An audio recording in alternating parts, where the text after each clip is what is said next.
Sri Krishnaya Paramatmane Namaha. Mahabharatham, Chapter 94, Aswattaamaa. When Aswattaamaa heard how Duryodhana lay mortally injured and learnt the details of the combat, his righteous anger swelled like the sea. The deception practiced by the Pandavas in order to bring about his father's end had been rankling in his mind. Now when he learnt how Duryodhana had been stricken down mortally against all rules of chivalry, he went to the spot where Duryodhana was lying and there took an oath that he would that night send the Pandavas to the abode of Yama. Duryodhana, who was in the last physical agony of departing life, was transported with joy when he heard Aswattaamaa take his oath. He immediately ordered those who stood nearby to install Aswattaamaa as supreme commander of the army with the due ceremony, and when that was over, said to him, "All my hopes are in you." It was sunset and the forest was in utter darkness when under a big banyan tree, Kripacharya, Kritavarma and Aswattaamaa halted for rest. They were so greatly fatigued that Kripacharya and Kritavarma fell fast asleep as soon as they lay down. But Aswattaamaa did not get sleep, for sorrow, indignation and hatred burnt within him. He was listening to the noises that the nocturnal birds and prowling beasts began to make as the night advanced. He was turning over in his mind how to execute his promise to Duryodhana. On the branches of the banyan tree under which the three warriors were resting, hundreds of crows roosted. They were all quiet and asleep until a big owl came and began to attack the birds one after another and kill them. When Aswattaamaa saw the nocturnal bird of prey tear the helpless crows, he got an idea. The crows that could not see at night flew round and round helplessly and fell victims to the owl that attacked them violently. These wicked Pandavas and the Panchala that killed my father and all their supporters can easily be killed by us if we surprise them when they are sleeping in their tents at night, even as this owl is attacking these blind crows. Thus can I avenge the deeds of foul play they have practiced on us. I am deeply indebted to this bird of prey from whom I have received the teaching. There is no offense in adopting plans to suit one's altered circumstances.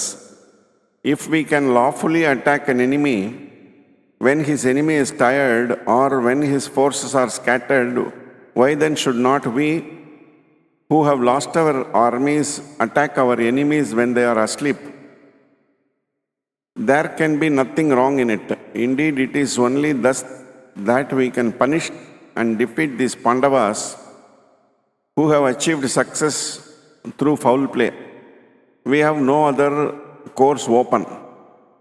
Aswattaamaa made up his mind and he immediately woke up Kripacharya and informed him of his plan. Kripacharya, who heard it, was astonished. "This can never be," said he. "It is wholly wrong to attack men who have retired to sleep. Has never been done before. It would be an unprecedented crime against the laws of Kshatriya conduct. Aswattaamaa, for whom are we fighting? The man for whose sake we joined in this war has been fatally wounded and his end has arrived. We have discharged our obligations most loyally. We fought our best for the greedy and wrong-headed Duryodhana, but we failed irretrievably. There is no purpose now in our continuing the fight, and it is folly to do so. Let us go to Dhritarashtra and the faultless Gandhari and place ourselves at their disposal. Let us take counsel of wise Vidura also. They will tell us what lies before us to do. When Kripacharya spoke thus, Aswattama's grief and indignation increased and he spoke bitterly. Everyone feels sure that what he thinks is the only right and proper thing to do. One's understanding naturally limits one's vision. These Pandavas have been guilty of the foulest conduct. They killed my noble and trustful father through a lie. They have killed Duryodhana against the laws of chivalry. I have no doubt in my mind that what I propose to do is quite proper vengeance for all those foul deeds. It is only if I carry out this plan that I can possibly repay my debt to my king and to my father. I have decided on it and I do not propose to alter my plan. I am going tonight to the tents where they are sleeping, having cast off their armor, and there I will kill the Pandavas and Drishtadyumna while they are asleep. Kripacharya was deeply grieved to hear Aswattama speak thus. You have attained a great name among men. He pleaded, your spotless character will by this be blemished, even like a milk-white cloth bespattered with blood. Never could it be right to kill sleeping men. Desist from this. Sir, what are you talking? These Pandavas butchered my father when he had thrown away all his weapons and had sat down in prayer. These men have breached the embankment of Dharma and released the flood, and not a drop of Dharma is now left. Karna, who was on the ground putting right the wheel of his chariot, was murdered by these lawless rascals. Bhima has killed Duryodhana with a blow below the navel. What Dharma has left for us to follow? The Pandavas have once for all destroyed the wall of Dharma. Why should we make research into law and chivalry when dealing with these ruffians who have attained success by destroying both? If by killing the sleeping Panchalas who butchered my great father, I may be doomed to rebirth in the body of a foul bird or wriggling worm, I do not care. I seek such a birth.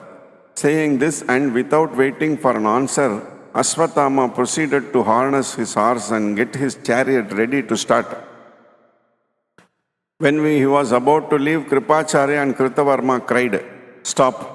What are you resolved upon doing, Aswattama?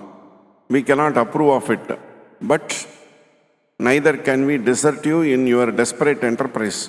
The path you are bent on treading, we shall also follow. The sin you are resolved upon, let us share also. So they went along with him. Thus does evil grow. One transgression begets the next, and thus evil grows from evil, submerging righteousness. Evil flourishes on retaliation.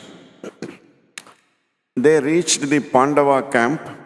Drishtadyumna had doffed his armor and was plunged in deep slumber in his tent. Aswattama leapt on the sleeping warrior and, before he could put himself into a posture of defense, cruelly kicked him to death.